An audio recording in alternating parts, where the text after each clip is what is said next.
hindi naging mabuti.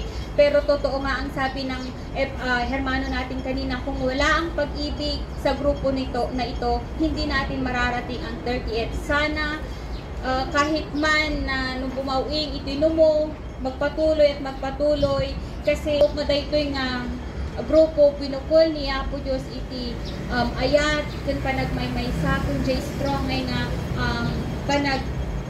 panag-ayat iti iti nagsat ako na napay kukuha lang ako, kukunin ko lang yung sinabi ng banal na espiritu kanina, na ang biyayang ibinigay sa atin ay hindi natin pinili, ngunit binigay ng Panginoong Diyos sa atin ng free.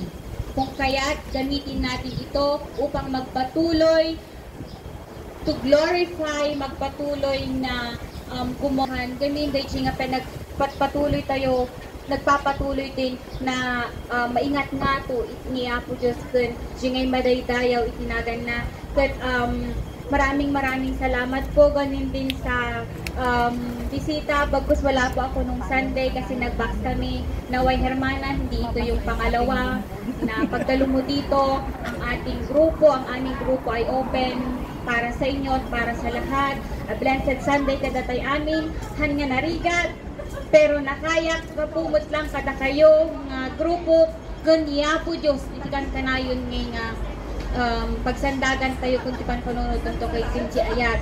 Maraming salamat sa tiwala, maraming salamat po sa pag-ibig sa pagkakaisa niya po Diyos itikan kanayon na maitantan up kung iti may daydayaw. Tumayo na po tayong lahat at awitin natin ang awit pagsasara ng Ebanghelyo.